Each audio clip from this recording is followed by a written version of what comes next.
Salut mec, dans cette vidéo j'aimerais te donner l'une des raisons les plus probables pour laquelle tu stagnes. En musculation il existe comme une sorte de tradition, comme qu'on pourrait faire les pecs le lundi, par exemple les jambes le mardi, puis bras épaules le mercredi, puis dos le jeudi, j'en sais rien, tu vois, je te mets un split au hasard.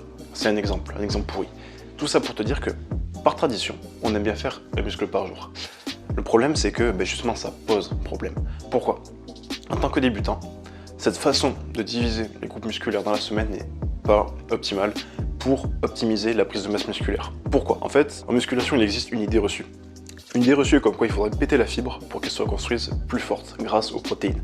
En soi, la lésion musculaire, ça existe aussi, mais c'est pas ça le principal facteur de croissance musculaire. Je vais essayer de te parler simplement.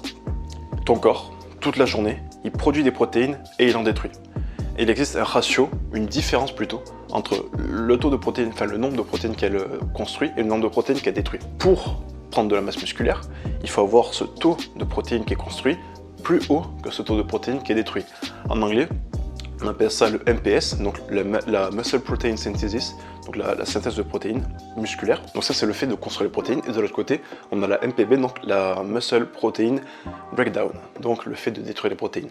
Il faut que cette MPS, donc la construction musculaire, soit supérieure à la MPB, donc la destruction de fibres musculaires. Pour stimuler cette MPS, donc cette construction musculaire, il faut appliquer un stress mécanique sur le muscle qui va se dérouler pendant l'entraînement. Et ça sert à rien d'aller mettre le plus d'exercices possible et le plus gros volume d'exercices sur un muscle pour le développer, tout simplement parce qu'à partir du moment où le stress mécanique a été suffisant, ce message mécanique va se transformer en message chimique par un phénomène que l'on appelle la mécanotransduction, ça va enclencher ce qu'on appelle la synthèse protéique, donc la fameuse MPS. Pour ça, il y a des tas de voies de signalisation, etc., mais je ne vais pas m'aventurer dans le domaine dans cette vidéo, c'est assez compliqué. Et donc, il faut juste comprendre que le corps, toute la journée, produit du muscle et en détruit. Et l'entraînement, il faut qu'il te permette de construire plus de protéines qu'il en détruit sur le long terme. Et il faut comprendre comment ça fonctionne. Pendant l'entraînement, ce qui va se passer, c'est que ton MPB, donc la destruction des protéines, va augmenter et va devenir supérieure à la MPS. Donc pendant l'entraînement, tu vas probablement détruire plus de fibres que d'en construire. Ça ne veut pas dire que tu vas en perdre, ça ne veut pas dire que tu vas perdre du muscle, je veux dire, mais ta MPB va augmenter par rapport à ta MPS. Et après l'entraînement, tu vas avoir un pic de MPS. Et cette augmentation de l'MPS va avoir un pic entre 2 et 3 heures après l'entraînement et va durer entre 36 heures et 48 heures après l'entraînement. Donc l'objectif, tu l'auras compris, c'est de stimuler suffisamment cette synthèse protéique sans pour autant surcharger la séance pour ne pas trop stimuler cette MPB. Derrière, il y a aussi tout un jeu hormonal, tout un bazar qui se passe au niveau hormonal, mais on va pas en parler dans cette vidéo. On va juste s'attarder sur la construction musculaire et la destruction musculaire. Donc l'objectif, c'est de stimuler suffisamment la construction musculaire sans pour autant faire péter la destruction musculaire. Donc pour ça, il va falloir faire tout juste assez d'exercices pour stimuler sa synthèse protéique sans pour autant faire augmenter la destruction musculaire. Pour ça, ce que je te conseille en tant que débutant, ça va être de choisir un simple exercice par groupe musculaire, mais pas n'importe lesquels. Je ne vais pas te demander par exemple de faire des écartés couchés ou des curls pour les biceps, non, ça va être loin d'être efficace. Il existe des exercices spécifiques et bien plus efficaces que des exercices d'isolation qui vont te permettre de stimuler plus de masse musculaire et de façon optimale, que ce soit en fonction de ta morphologie, en fonction de ta biomécanique, en fonction de ta physiologie, etc., etc.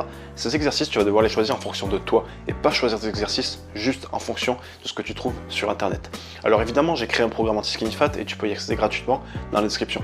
Mais ce programme, il peut te convenir comme il peut ne pas te convenir. Je t'invite à le regarder par toi-même. En attendant, ce que je peux te proposer, c'est de faire un coaching totalement gratuit avec moi. Durant ce coaching, on va mettre ensemble en place une stratégie pour savoir comment construire ton programme, pour savoir un petit peu quelles sont tes bases, quels sont tes problèmes et les solutions qu'on peut apporter à tes problèmes liés à la musculation, à la perte de poids, à tout ce que tu veux, à partir du moment où c'est lié au domaine du fitness.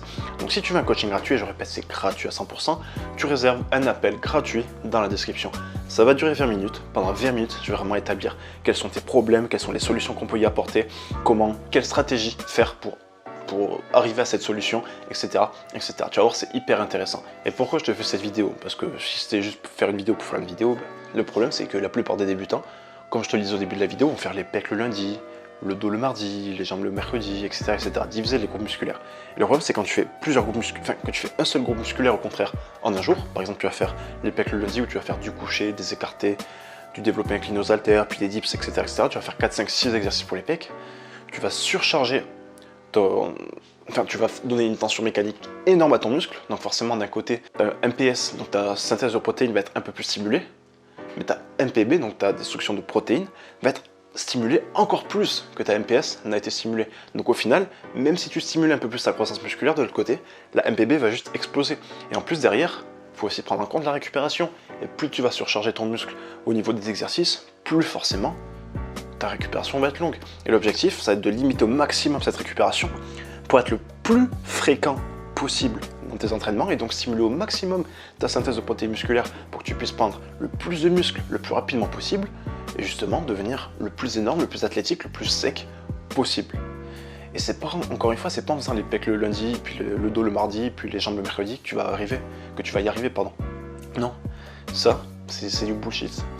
Ce que je veux que tu fasses aujourd'hui, c'est avoir un programme adapté à ta propre physiologie, parce qu'on ne stimule pas tous la MPS de la même façon, on ne stimule pas tous la MPB de la même façon, et justement connaître ce ratio, essayer d'adapter ce ratio, enfin essayer d'adapter les exercices à ce ratio pour justement permettre de prendre plus de masse musculaire que ton corps n'en détruit. Si tu veux aller plus loin, je te fais une vidéo sur la prise de volume musculaire ici, et je te fais également une vidéo sur pourquoi je ne fais pas de split en musculation et pourquoi je ne le conseille pas, qui va justement rejoindre le principe de cette vidéo, mais je parle plus du côté hormonal dans la vidéo split. À demain mec, c'était Théo, ciao ciao.